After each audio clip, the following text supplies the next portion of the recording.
Yes.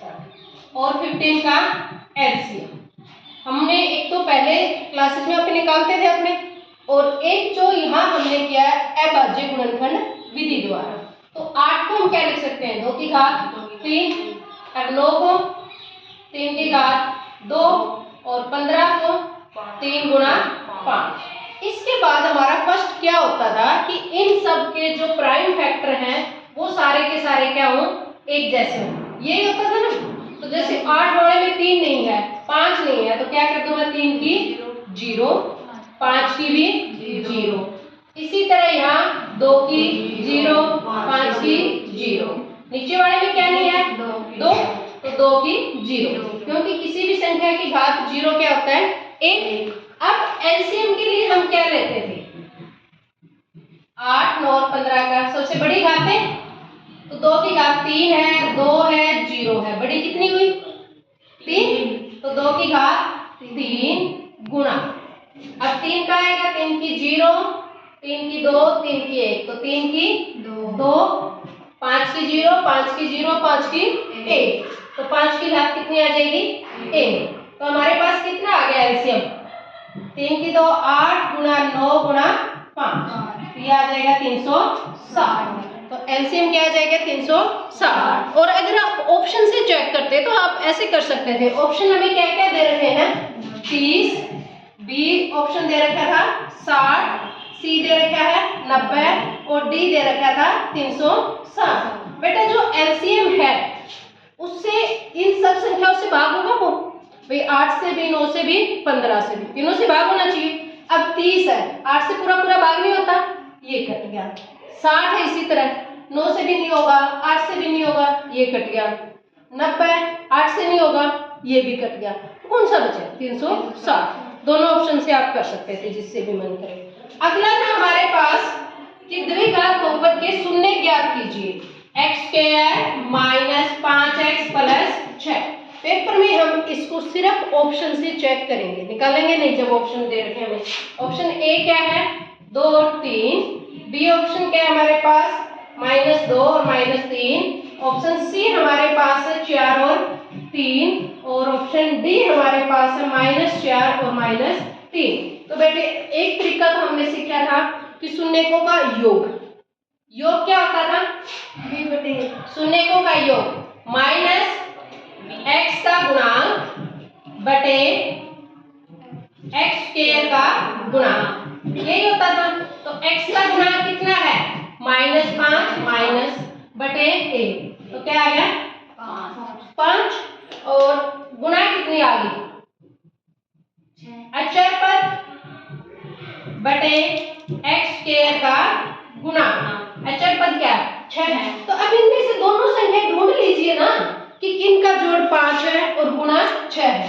जैसे पहला 3 और 2 5 हो गया जोड़, गुणा 3 दूनी 6, तो ऑप्शन ए आ जाएगा हमारे पास, फिर हमें निकालने की जरूरत ही नहीं होती ऑप्शन वालों में। दूसरा तरीका ये था कि यहाँ पे जैसे हमने 2 सब्स्टिट्यूट कर दिया, तो 2 की 2 घटा 5 गुणा 2 प्लस 6, 2 की 2 4 घटा 10 प्लस 6, ये भी 0 आ गया। इस समीकरण को संतुष्ट कर दिया, सेटिस्फाई कर दिया, तो ये भी इसका ऑप्शन हो सकता है। तो जब ऑप्शन वाले हों तो हमें निकालने की जरूरत नहीं है, हम शॉर्ट फॉर्म में करेंगे उसको। अगला ये है कि किसके लिए मूल बराबर होंगे, 2x² प्लस kx प्लस 2 बराबर 0। मूल कब बराबर होते थे, जब हमारे पास विविधकर डिस्क्रिमिनेंट क्या हो इक्वल टू 0, और डिस्क्रिमिनेंट क्या होता था, b² माइनस 4ac, b² मतलब k की 2 घटा 4 गुणा 2 गुणा 2 किसके बराबर हो जाना चाहिए, 0। तो k की 2 घटा 4 के 16 बराबर 0, k बराबर क्या आ गया, वर्गमूल 16, और ये क्या आ जाएगा प्लस माइनस 4, तो सेकंड ऑप्शन हो जाएगा। अब उसके बाद हमारे पास है कि इस एपी का 20वां पद ज्ञात कीजिए। एपी क्या दे रखी है, 3 8 13, 20वां पद। अन्वय पद का फॉर्मूला क्या होता है, बताओ अन्वय पद का formula, a plus n minus 1 d। a क्या था, प्रथम पद, और d क्या है हमारे पास, सारो अंतर, कॉमन डिफरेंस।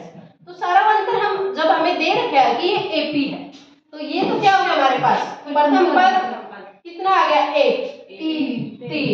और D क्या आ जाएगा, दूसरी में से पहले घटा दे, नहीं पहले में से दूसरी नहीं, दूसरी में से पहले, तो 8 घटा 3 क्या आ गया, 5। हमें कौन सा निकालना बेटा, 20वां पद। तो A 20 क्या आ जाएगा, A कितना है, 3 प्लस 19, n की जगह 20 रखेंगे तो 20 घटा 1 19, और D कितना हमारे पास 5। तो 3 प्लस 19 5 95, और ये हो गया 98। लेकिन ज्यादातर ने तुमने 78 कर रखा था, मुझे नहीं पता चला कौन से उससे किया। फिर हमारे पास किसी घटना की प्रायिकता नहीं हो सकती। प्रायिकता के लिए क्या कंडीशन थी, सबसे पहले हमने पढ़ा था ना कि जो PE है वो 0 या 0 से बड़ा होगा, 1 या 1 से छोटा होगा। तो इस क्वेश्चन में क्या दे रखी थी हमें, प्रायिकता नहीं हो सकती के ऑप्शन 2/3, B है 0.5, C है -2.5, और D है नन। तो नेगेटिव निशान देखते ही आपको आगे कुछ भी नहीं देखना, अगर माइनस है तो प्रायिकता पक्का नहीं होगी। तो किसी घटना की प्रायिकता क्या नहीं हो सकती, -2.5। अगले में निकालना था माप। वर्ग अंतराल हमें दे रखा है, वर्ग अंतराल 15 से 20 का माप का वर्ग माप, वर्ग मतलब क्लास साइज, वर्ग माप क्या आ जाएगा, क्लास साइज। तो कैसे निकाल लेंगे हम इसका क्लास साइज, ऊपरी सीमा में से